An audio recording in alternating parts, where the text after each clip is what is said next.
End of spring. The season was off to a beautiful start. The blizzard stopped, the mountains slowly awoke, and the birds even sang. I could hear dragon song in the distance as the dragons awoke from their sleep to hunt down their breakfast. And I rose with them, and had quite a prosperous season. I ate well. The storm was light most days, so it was easy to follow tracks in the snow. I spoke to a wanderer the other day, and she asked what nation we stood in. I could not help but laugh. It is not her fault. In the East they are raised to believe that there must be a higher authority, a king, a guard, a sword, to keep people from breaking their precious laws. There are nations this far west, the Avadonian monks with their dragon worship, the Stunlord and his dwarven halls, the natural and their following of the verdant path. There are even some bandit nations here more civilized than any I lived in back east. The Avadonian peaks, my mountains, my forest, my tundra, my wasteland, only has one true king: survival. We are a people of self-sufficiency. I wake when I please, I eat what I can. My cottage goes undisturbed. I have met the bandit kings. I have seen the Stunlord himself, and they ask permission to enter my home. This is Avadonia. This is the dragon waste, life for life's sake. I spent the spring carving a statue of a bear from a boulder on the mountain above my cottage. My tools are worn out. I will either have to go get new ones from the Stunlord's people, or make my own. Sure, I could use my magic to make the statue. But where is the joy in that?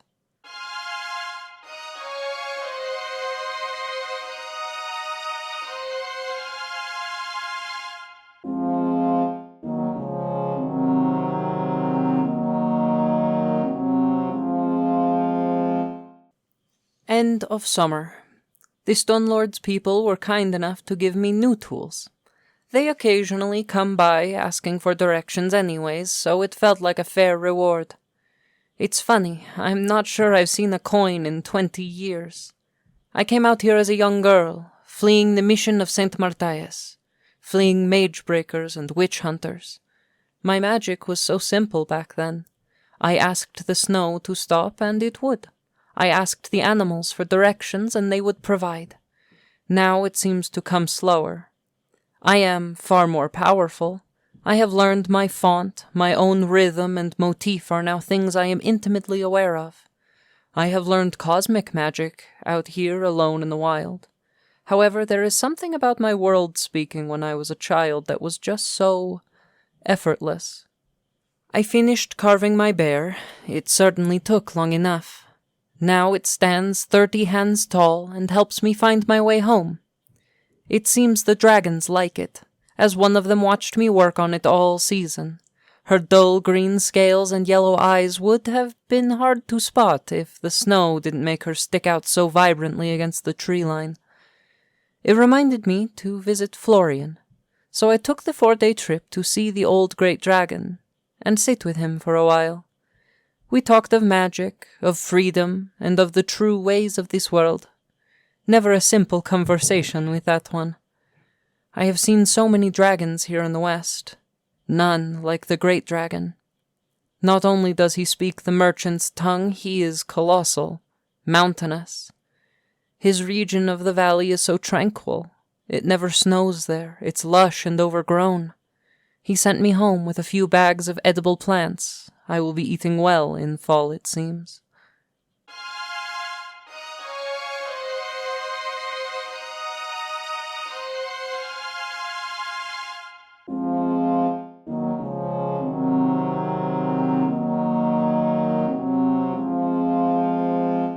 End of autumn. Well, it certainly is getting colder. The snow is rolling in more frequently now, and the animals are keen to hide away in their cozy dens. I suppose I am keen as well.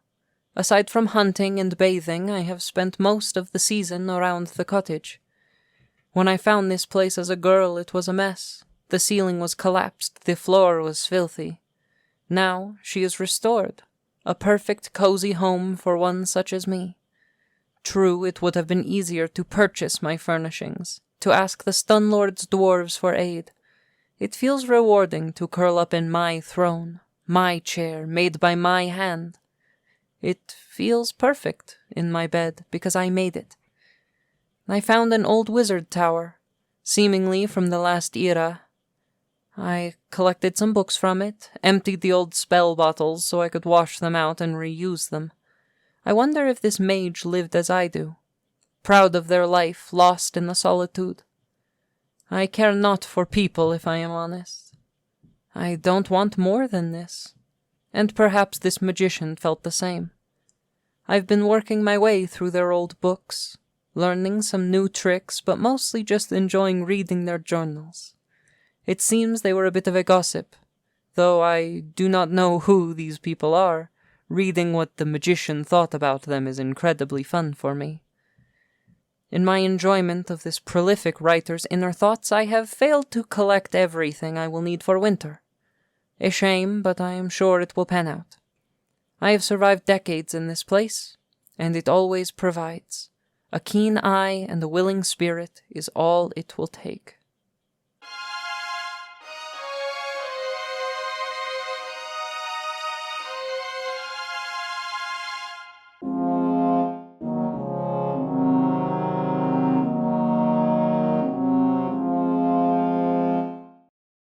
End of winter. The season was grueling. Not once did the blizzard break, a constant whiteout of freezing cold and heavy winds. I barely scraped by. Hunting was almost impossible, so I grew food inside my cottage. The energy it took to constantly summon sunlight was nearly too much. I feel as though I haven't slept more than a few hours in 65 days. It's possible I haven't. I am out of Star Watcher's brews, but I did survive. As spring dawns, I am certain I will be able to restock.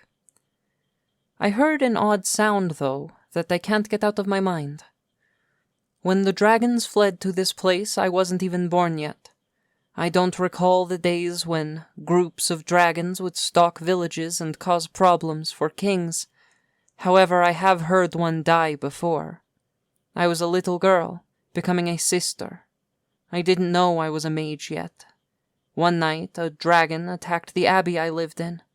I remember watching its black wings high in the sky, being illuminated by the plumes of flames it threw towards the tower, hot enough to melt stone.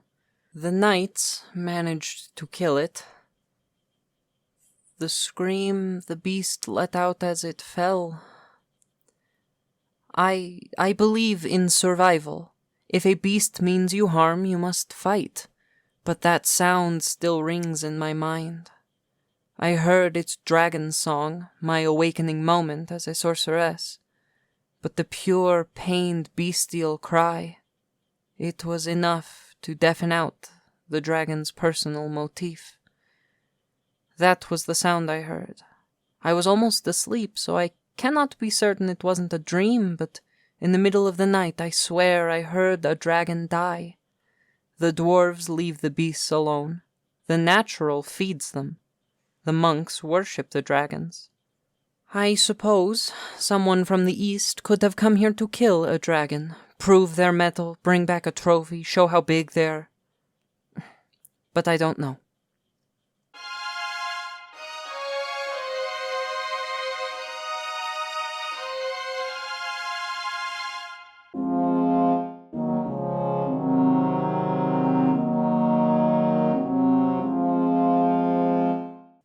End of spring. Something is strange. I have heard dragons dying. The Stone Lord's dwarves speak to me of monsters and raids on their gates. I have felt an odd presence somewhere west. It has covered the valley in an uneasy energy that I just cannot seem to shake. The animals feel it too. For the first time in a long time, I summoned the energy to speak to the world around me. The animals, the elements, the starlight, magic itself. It only had a warning to offer. It told me to stay where I am. The world will need my defense for as long as I can offer it. Not one to disagree with the natural order I have spent the season stocking up. I have been brewing new Star Watchers potions. I have been making new spell jars based on the recipes I found in that old wizard tower. I am unsure of what the threat even is, but I know it's close by. Every so often, another dragon dies. I've considered going and warning the monks, maybe enlisting their aid in whatever fight awaits me. I'm worried that may just result in all of their dragons dying as well. I could go ask Florian for aid, but that feels just as dangerous. The dwarves are already fighting this threat, and those who call themselves the natural do not fight. Though, there are other wanderers such as me in these mountains. I cannot find them. I doubt they would want to help. Solitary life can be such a double-edged sword. I am free to live as I please, and I am forced to fight alone.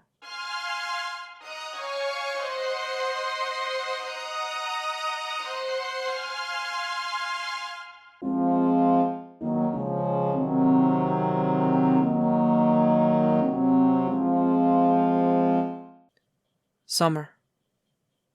The battle is here. This enemy is numerous, insurmountable, driven. A monstrous legion, evil men and evil magic. I spotted them moving down the mountains, and I lost count of their numbers in the hundreds. I understand why they felt the need to kill so many dragons now. Corpses are often easier to recruit. I don't know if the Stunlord's halls are still operational, if this enemy just got bored of trying to slaughter the dwarves, or if they actually succeeded. They will be at my cottage in a matter of days. I will be ready. I have been setting traps. I have learned new magics. I have enlisted the aid of the animals that surround my home. Magic warned me that I will not win this battle. I am to defend for as long as I can offer it. I am Helena Witchborn. These men will remember my name. I may not win this, but they're going to have to do a lot of work to rebuild their army after I am done with them.